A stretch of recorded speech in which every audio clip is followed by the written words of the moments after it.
The secret gesture that shook Buckingham Palace, a story of honor and sacrifice. Welcome to the channel. We're so glad you're here. Whether you're tuning in from the bustling streets of New York, the quiet corners of Paris, or somewhere in between, we'd love to hear where you're watching from. Drop a comment below and share your location with us. Don't forget to hit that subscribe button so you never miss out on our special stories. We've got something exciting lined up for you tomorrow, and we can't wait for you to join us. Let's dive in and make today's story unforgettable. It was a perfect morning at Buckingham Palace, the kind of morning that felt like it had been carefully painted by the hands of time. The sun was shining bright, its rays reflecting off the polished surface of the Queen's Guard uniforms. The guards, in their iconic red tunics and black bearskin hats, stood in perfect formation, every inch of their posture a testament to years of training and discipline. Hundreds of tourists had gathered outside the gates, eagerly waiting to witness the grand tradition of the changing of the guard ceremony. The air was thick with excitement, anticipation, and reverence. As the crowd murmured with anticipation, a deep silence filled the space. The moment had arrived. The guards, with their characteristic precision, began to march into position. Each step was measured, each movement deliberate and coordinated. The royal palace had a way of making even the most routine events feel like something extraordinary. The ceremony was one of great solemnity, an event that represented the tradition and duty of the Queen's Guard. Nothing was out of place. The tourists, many of whom had traveled from across the globe, stood in awe. Some raised their cameras to capture the moment, others simply watched in silence, soaking in the grandeur of it all. To them, it was a symbol of British history, a living embodiment of the country's royal heritage. It wasn't every day that one got to witness such a display of military precision, and the crowd knew they were witnessing something special. But as the ceremony progressed, a subtle shift in the atmosphere began to unfold. It wasn't something that the tourists immediately noticed, but those who had eyes to see could sense it. Among the stiff and perfectly synchronized movements of the guards, there was a change, a shift in the air, something unspoken. The man standing closest to the formation, a 72-year-old visitor from America, suddenly crumpled to the ground. It was as if the weight of the day had caught up with him, his body too frail to continue standing. The shock was immediate. The guards continued their march without flinching, as per the tradition. But the nearby royal police and medical personnel rushed to the man's side. The crowd gasped in concern, but still, the guards stood frozen, their eyes never straying from their posts. They were trained to maintain their composure, no matter what happened around them. The man, now lying motionless on the ground, was surrounded by a flurry of activity. His eyes were closed, and for a moment, it seemed like the whole world had paused, holding its breath. Paramedics worked swiftly, opening his coat to examine him. As they did, one of them paused, a soft gasp escaping their lips. The man wore a Purple Heart insignia on his jacket, a symbol of the deep sacrifices made by those who served in battle. "He's a veteran," whispered one of the officers, "a Marine from Iraq." The revelation brought a somber understanding to the situation. The man wasn't just any ordinary visitor. He had lived a life of service, one filled with pain, sacrifice, and a sense of duty. As the paramedics worked to revive him, the quiet urgency in the air grew more intense. The crowd, once bustling with energy, now held its collective breath, waiting to see if the man would survive. It was at this moment that Corporal Daniel Evans, standing in perfect formation, did something no one could have predicted. Despite the strict protocols, despite the long-held rules that governed his every action, he broke tradition. With a subtle, barely noticeable nod of his head, he acknowledged the man's sacrifice. It was a silent tribute, a small gesture that meant the world to those who saw it. In that 1 second, the entire crowd seemed to understand what had just happened. The young guard had honored a fallen comrade, even though no words were spoken and no formal acknowledgement was made. The nod, fleeting though it was, spoke louder than any ceremonial salute ever could. It was a moment of humanity amidst the rigid structure of tradition. It was a tribute to someone who had given everything for their country, and in that brief, silent moment, the weight of the world seemed to shift, reminding everyone that sometimes it is the smallest gestures that carry the greatest meaning. The seconds stretched on like hours. The moment that had seemed so serene now carried a weight none of the onlookers could ignore. The faint sound of whispers began to ripple through the crowd, each word more loaded than the last. What had just happened? Why had Corporal Daniel Evans broken from tradition? Why, when the very essence of his duty was to remain still, had he moved his head in that subtle nod? As the paramedics worked desperately to revive the elderly man, time seemed to slow. The once perfect ceremony had been interrupted. But what had happened now felt far more significant than any misplaced step or forgotten salute. A life hung in the balance. The air was thick with uncertainty, and the solemnity of the moment felt sharper than any sword. But it wasn't just the man on the ground that had captured everyone's attention. No, it was Corporal Evans. His action, though small, sent ripples through the ranks. And as the moments ticked by, Evans remained as still as ever, staring ahead, his face unreadable. His posture was flawless, his bearing unshaken, but the fire in his eyes told a different story. It was as though his heart was torn between duty and humanity, tradition and compassion. And the world, it seemed, could see it. The paramedics worked, quickly, their hands moving with practiced speed, but it was clear the man had collapsed from exhaustion. Despite their efforts, he wasn't responding. His skin was pale, his breathing shallow, and for a moment, there was no hope. The crowd watched in silence, the only sound the soft shuffle of feet and the hushed conversations of those nearby. Finally, after what felt like an eternity, the elderly man stirred. His eyelids fluttered, then opened. A collective sigh of relief spread through the crowd like wildfire, but the sense of tension in the air hadn't dissipated. If anything, it had deepened. What had just occurred was more than an emergency, more than a man falling ill in front of Buckingham Palace. It was a moment of human connection, a shared understanding between strangers that no one could ignore. As the man was carefully assisted to his feet by paramedics, Evans stood as tall as ever. The air around him had shifted. He was no longer just a guard in red, a symbol of unyielding discipline. He had become part of something much bigger, something unspoken, yet universally understood. The elderly man, now conscious but still weak, was helped away by the medics, his gait unsteady, but his spirit undeniably strong. And yet, no one had heard the words spoken that had caused such an unforgettable ripple in the crowd. What had they said? Was it just a salute, or had it been something more profound? The question lingered in the air, unanswered. Evans remained at his post. His feet were planted firmly on the ground, his eyes unwavering, but the storm of emotions within him had not settled. He could still hear the whispers, could still feel the presence of the man he had silently honored. Then, out of the corner of his eye, he saw something that struck him with an almost visceral force. The paramedic who had been closest to the elderly man was holding something in his hand, a small, worn dog tag. As the medic moved away, Evans's gaze fixed on it. The name etched on the tag was unmistakable. Private Richard Hayes. Evans's breath caught in his throat. The name didn't just strike a chord, it tore through his chest like a dagger. He knew that name. He knew that man. Richard Hayes had been the comrade who had fought alongside him in Afghanistan, the comrade who had fallen, his life stolen too soon, his memory a ghost that had haunted Evans ever since. A wave of recognition washed over him, both fierce and painful. The man who had collapsed wasn't just a visitor. He wasn't just a random stranger. He had been part of Evans's past, part of a painful chapter that had never truly closed. The father of his fallen friend, the man who had been honored by Evans's subtle nod, had come to honor his son. And in doing so, he had reminded Evans of the price of duty, the price of sacrifice.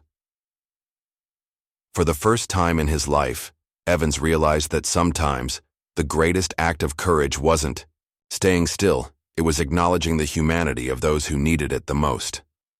The buzz of the crowd had settled into a deep, uneasy silence. The elderly man, now stable but still frail, was escorted out of sight, his every step slow but purposeful.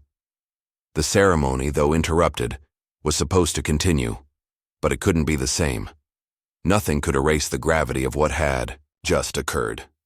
For Corporal Daniel Evans, standing guard in his perfect posture, the moment weighed on him like an anchor. His mind raced, his heart still beating heavy with the realization that the man who had collapsed wasn't just any visitor. He was connected to Evans in a way the guard couldn't ignore. The name Richard Hayes had struck him like a bolt of lightning. A connection forged in the crucible of war, a name once written in the pages of history as a comrade lost in the chaos of Afghanistan. It had been years, but the scars of war, both physical and emotional, never fully heal. And now, the father of that fallen soldier stood before him, unaware of the storm swirling inside Evans's chest. As the ceremony resumed in the background, Evans's mind couldn't shake the memories. He could still see Richard Hayes, a man once full of life, once standing beside him in the most brutal corners of the world. The memories came rushing back, vivid and unrelenting. Evans had never spoken about it, never shared the pain that lingered from those dark days. The loss of a brother in arms wasn't something you could easily forget. Back in the palace, the routine continued, with the ceremonial music playing softly in the distance. The next guard took his place, but Evans's mind wasn't with him. He felt the weight of every passing second. His eyes wandered back to the spot where the elderly man had stood, where his presence had sent ripples through the very air. A quiet resolve began to form inside Evans, an urge to act, to make things right. But he couldn't just break away from duty, not yet. Duty was everything. It was why he had spent so many years standing in that very spot, without a word, without a movement. But the silence in his mind was shattered when a staff officer approached, his expression unreadable. "Corporal Evans, you're needed in the command room," the officer said, his voice calm but carrying an unspoken weight. Evans's heart skipped a beat, his stomach twisted. The brief but noticeable gesture earlier, the nod, had not gone unnoticed. He knew this would come. He knew the consequences of breaking protocol. The Royal Guard was a symbol of unwavering discipline, and no exception could be made, no matter how noble the cause. It wasn't just the uniform that mattered. It was the image, the tradition, the very essence of what they represented. As Evans followed the officer through the narrow hallways, his thoughts raced. He wasn't sure what to expect. He had seen guards face reprimands for lesser transgressions. Would they strip him of his title? Would they send him home? The uncertainty gnawed at him. The command room was quiet, the only sound the soft tapping of boots against the marble floor. High-ranking officers were already waiting for him, their faces a mask of stern professionalism. The weight of the room hit him instantly. This wasn't just a disciplinary meeting. This was something more, something far more significant than Evans could have anticipated. "Corporal Evans," the senior officer began, his tone firm but measured. "You've broken protocol today. A gesture, a simple nod. And it's been caught on every camera in the vicinity. You've placed the entire ceremony in jeopardy." Evans nodded, his eyes cast downward. The reprimand was expected, but it didn't lessen the sting. He waited for the punishment, for whatever was coming next. But then, unexpectedly, the officer's face softened. He leaned forward, his voice quieter now. "But there's something you need to know, Evans. Something that changes everything." Evans looked up, confusion flashing across his face. The officer continued. "The man who collapsed today, Richard Hayes's father, he wasn't just here to witness the ceremony. He came to honor his son, your brother in arms." He paused, allowing the weight of the words to settle in. "Richard Hayes died because of you, but he died a hero, and today his father came here for closure. You gave him that nod, that gesture. It was more than just a break from tradition. It was a tribute." Evans's breath caught in his throat. He hadn't known how deeply the ripples of that one gesture would reach. The soldier who had once fought beside him, the man he had lost. His family had come seeking peace, and Evans had unknowingly given it to them. The weight of the moment, the enormity of the responsibility settled upon him. He hadn't broken protocol.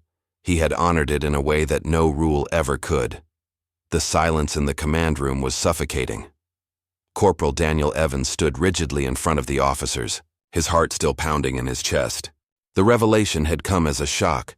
The elderly man he had silently acknowledged was none other than the father of his fallen comrade, Richard Hayes. The weight of that realization had not yet settled, but there was no time to process it. The officers were looking at him with a mix of expectation and scrutiny. The senior officer, who had previously reprimanded Evans, leaned forward again.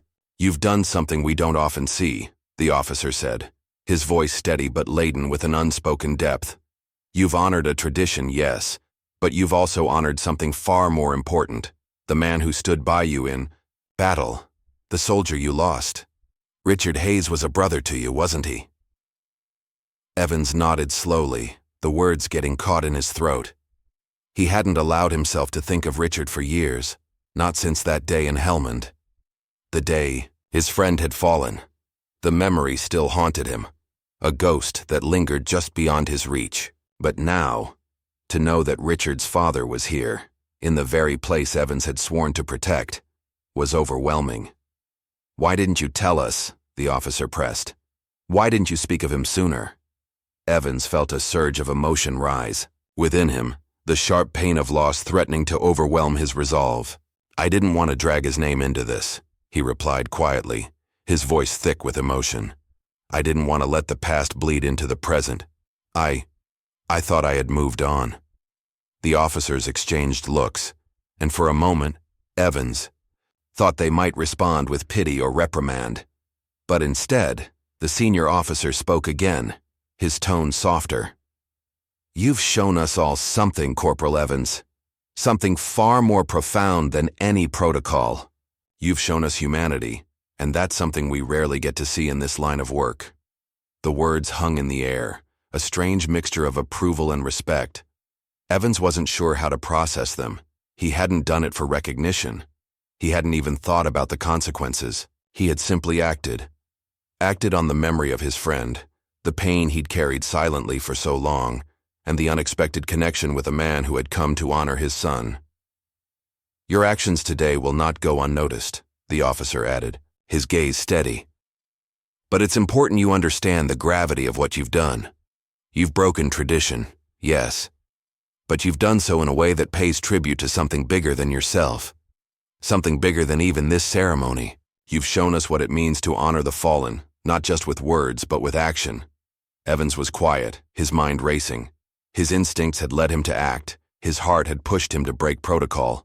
And now, as the weight of the situation began to sink in, he realized just how much that one small gesture had meant. Outside the command room, the palace was still buzzing with activity.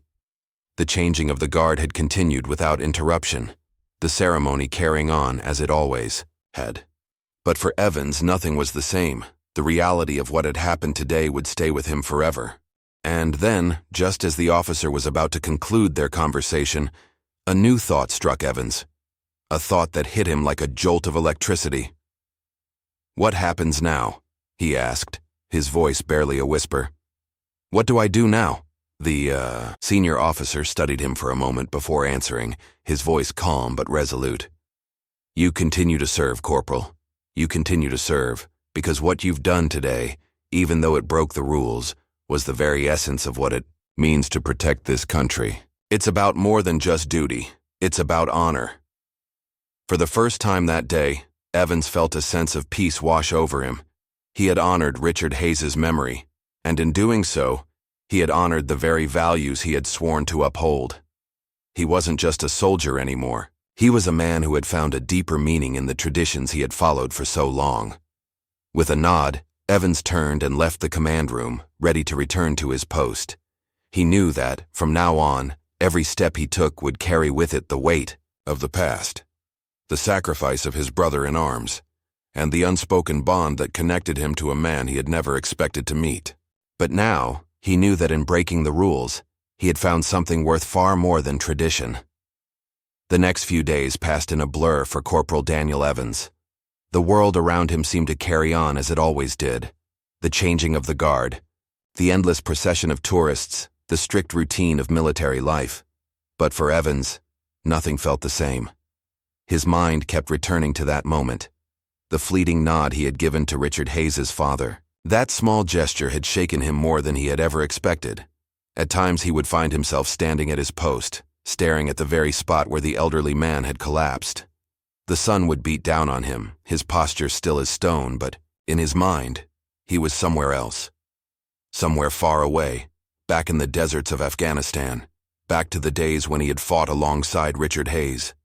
Those days, long buried beneath years of training and protocol, came rushing back in waves. Evans had tried to forget the war, tried to forget the loss. But now, it felt as if the past was demanding to be remembered. Then, one afternoon, something happened that shifted everything. Evans was summoned once again to the command room. He knew what it meant. It was the moment he had been dreading, the moment when his actions, his break from tradition, would be discussed in full. He stood in front of the officers, their eyes stern, their faces unreadable. He wasn't sure what would come next, but the weight in his chest told him it wouldn't be good. "You've made quite an impression, Corporal," the senior officer began, his tone measured but not unkind.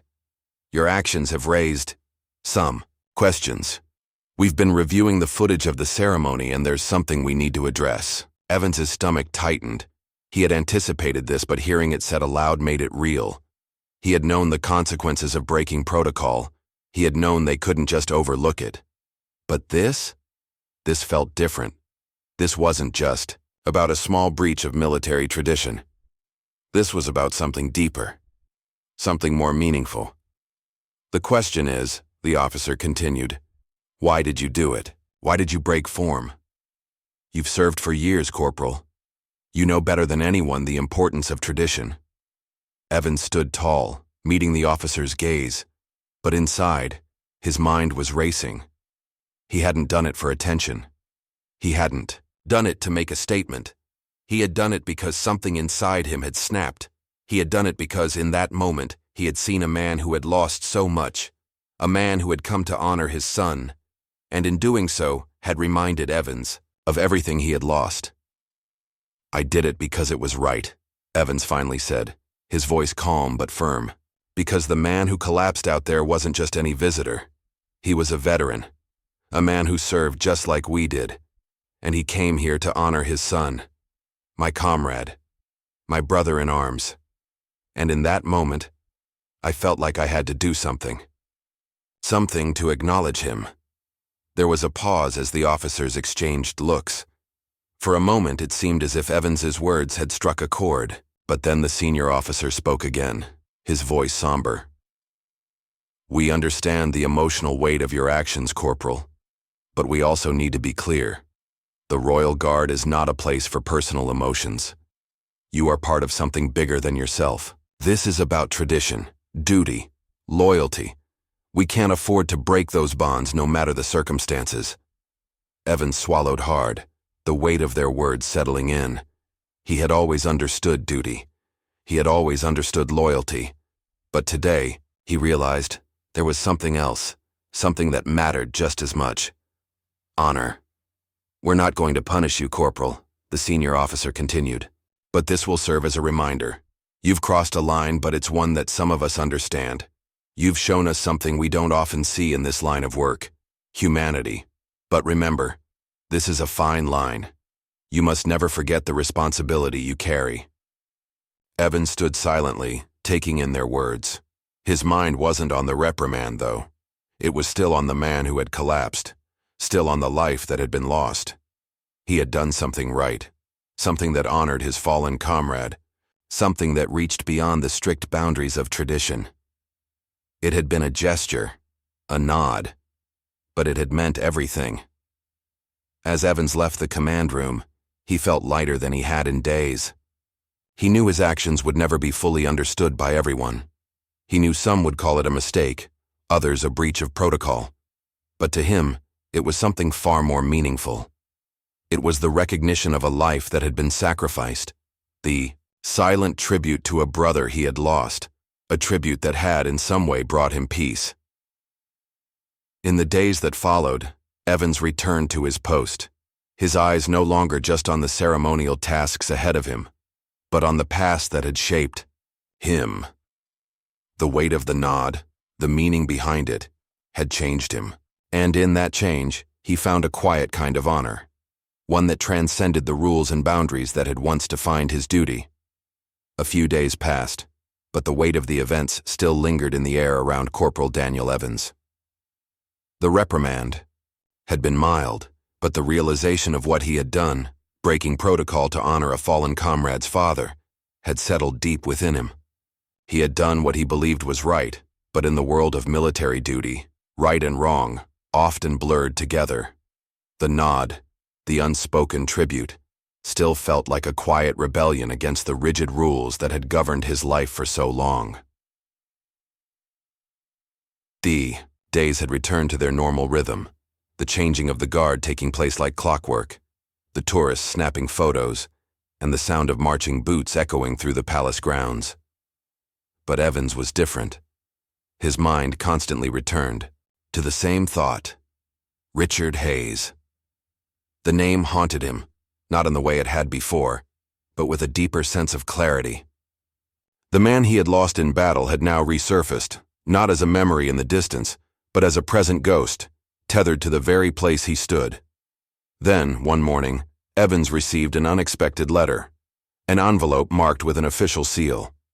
It wasn't the usual kind of correspondence. It was addressed to him personally, no rank or title, just his name.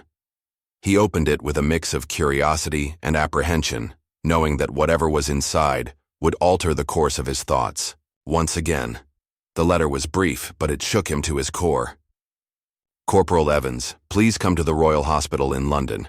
The man you honored, Richard Hayes' father, has requested to speak with you. He is in the ICU, recovering from the fall at Buckingham Palace. There's more you need to know. Please come as soon as possible. Sincerely, Sergeant Major Jameson. Evans's hands trembled as he reread the note. The uncertainty of what lay ahead gnawed at him. Why had Richard's father asked to meet with him? The man was a stranger to him, yet they were bound by a shared history, a history that Evans had tried so hard to leave behind. Now it seemed the past was pulling him back in. Without hesitation, Evans packed his gear and set off for London. The journey felt like an eternity. His mind raced with questions, with scenarios he couldn't quite piece together. What could the elderly man want from him? Why had he come all this way to speak to a soldier who had, until recently, been nothing more than a stranger to him? And what did it mean for Evans's role in all this? When he arrived at the Royal Hospital, the sterile white hallways seemed to stretch on forever. The hospital's air was heavy with the hum of equipment and the faint scent of antiseptic. Evans's heart pounded in his chest as he approached the room. It was room 208, a quiet, unremarkable number. Yet in that moment, it felt like a world apart. Inside, Richard Hayes' father lay in a hospital bed, his frail form wrapped in hospital sheets, his face pale but still bearing the sharp features of a man who had once seen the worst of the world and lived to tell about it. His eyes, though tired, were filled with a quiet intensity. When Evans stepped into the room, the older man's gaze shifted slowly to meet his. There was a moment of stillness, a tension that lingered in the air. "Corporal Evans," the man rasped, his voice weak but clear. "Thank you." The words were simple, but they cut through Evans like a knife. It was as though all the weight of the past, all the grief of the loss, had been distilled into that one small phrase. The man, who had lost his son, was thanking Evans for honoring him. I didn't know," Evans began, his voice cracking. "I didn't know what you were here for. I didn't know you wanted to meet me." Richard Hayes' father smiled faintly, his eyes glistening with emotion. "I came here to honor my son, yes. But I also came to thank you, Corporal. You gave him something none of us could, a way to live on, even after he was gone. When I saw you out there at Buckingham Palace, standing so tall with that nod, I knew that he wasn't forgotten." Evans swallowed hard, the lump in his throat threatening to choke him. The weight of the moment threatened to crush him, but he couldn't look away. This wasn't just a conversation. This wasn't just about the ceremony or the salute. This was about healing, about connecting the broken pieces of a story that had remained untold for too long.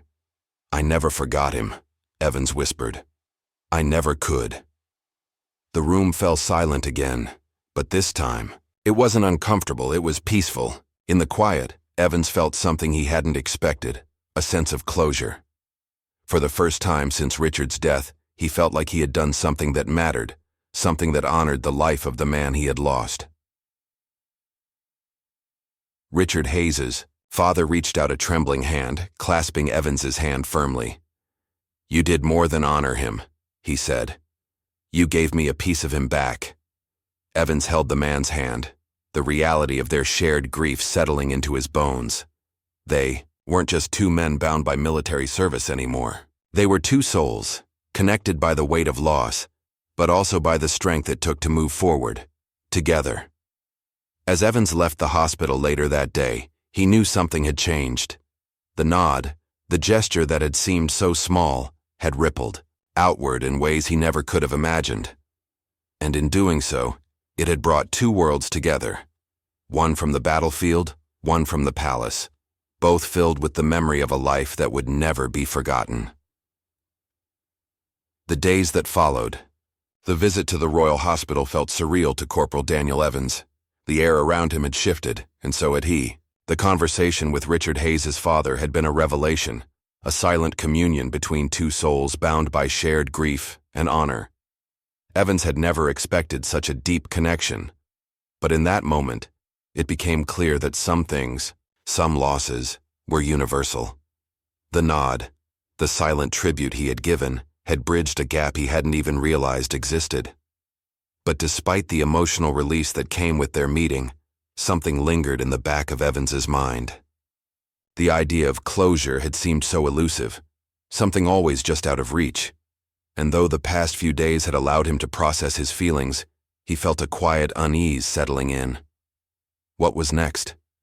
What now? After the recognition, after the quiet acknowledgement of duty and sacrifice, the answer, it seemed, was nothing, and that nothingness gnawed at him. It was the morning after his visit to the hospital that he found himself standing at his post once again. The familiar rhythm of the guard duty should have been comforting, but instead, it felt hollow. The sounds of marching boots, the crisp click of the officer's commands, the tourist gathered on the lawn. It was all the same, yet different. There was no war to fight now, no soldier to shield, only the weight of the past pressing in, quiet but insistent. As the ceremony unfolded, Evans's gaze drifted, not to the crowd, but to the very spot where Richard Hayes's father had fallen. The memory of that day was still vivid, sharp in his mind. He had been so sure of his actions, so sure that breaking the rigid structure of the Royal Guard's protocol had been the right thing to do. But now, in the silence of the ceremony, the truth of it felt like a distant echo, a distant war he could no longer fight. The minutes stretched on, each one heavier than the last. And then, in the middle of the ceremony, Evans's thoughts were interrupted by an unexpected sight. A group of tourists had gathered near the entrance of Buckingham Palace, their attention rapt on something ahead. At first, Evans thought little of it, but then a familiar voice cut through the murmur of the crowd. "Excuse me, are you Corporal Evans?" Evans's heart skipped a beat. He hadn't expected anyone to approach him here, not today, not during the ceremony. The voice was unmistakable, though, the same voice he had heard not long ago, the one that had spoken with such quiet authority in the hospital room. He turned his head slowly, and there stood a young man, no older than 25, dressed in civilian clothes, holding a worn military jacket in his hand. His eyes were intense, but there was something softer beneath the surface, something Evans couldn't quite place. The man stepped forward, his eyes locking with Evans's. "I need to talk to you," the man said, his voice steady but urgent. "It's about my father." Evans felt a chill run through him, his instincts kicking in. His father? It was then that he realized this man was Richard Hayes's son. The world seemed to freeze around him. For a moment, he wasn't sure whether he should step forward or stay frozen in place. There was so much to unpack in that moment. So many questions. Why had the son of Richard Hayes come to see him now? What could he possibly want? The young man, sensing Evans's hesitation, spoke again, his voice tinged with emotion. I've been searching for answers, for closure. I know what happened to my father, but there's more. There's something you didn't know about that day, about why my father came to Buckingham Palace. Evans felt his throat tighten, the weight of the situation pressing down on him. He had thought the past was behind him, that his brief interaction with Richard Hayes's father had settled everything. But now, standing before this man, he realized how wrong he was. I didn't just come here for the ceremony, the young man continued, his words rushing out in a flood. I came because I need to understand. I need to know why my father's sacrifice was never recognized, why he was left to carry that burden alone for so many years, why after all he did no one told the truth. Evans's breath caught in his throat. The truth. What truth was the young man talking about? What had happened that he didn't know? And why hadn't Richard Hayes's father said anything? I can't promise you the answers you're looking for, Evans said, his voice tight with a mixture of confusion and sorrow. But I can tell you this, your father's sacrifice wasn't in vain. He was a hero. He was my hero. The young man nodded slowly, his eyes reflecting something deeper, darker. That's not enough, he whispered. Not for me. Not for my father. Evans felt a rush of guilt wash over him. He had thought his gesture, his small act of rebellion, had been enough to bring peace. But now, standing here, face to face with Richard Hayes's son, he realized there were still so many things left unsaid, so many questions left unanswered. The truth, whatever it was, had yet to come to light. As the young man turned and walked away, Evans stood still, watching him disappear into the crowd. His duty to the past was not yet finished, and the weight of the truth he wasn't yet ready to face, hung heavy in the air. We'd love to hear your thoughts on today's story. Have you ever been faced with a moment that challenged the very principles you stand by, just like Corporal Evans? Whether it's a moment of breaking tradition or honoring a fallen hero, these moments define us in ways we never expect. Take a moment to reflect on the impact of small actions, how they can ripple through our lives and the lives of others. What do you think about Evans's decision to break protocol? Do you think he did the right thing by honoring a fallen comrade, or was it a mistake in the eyes of military tradition? And what about Richard Hayes's son, his need for answers and closure? Is it ever truly possible to find peace after loss, or do some questions always remain unanswered? We want to hear from you in the comments below. Share your personal thoughts, your reactions, or even your own experiences of moments that pushed you to reconsider your values. Let's start a meaningful conversation. Don't forget to like, subscribe, and hit the bell so you can stay updated. For more impactful stories like this one, your opinion matters, so don't hold back. We're excited to read what you have to say.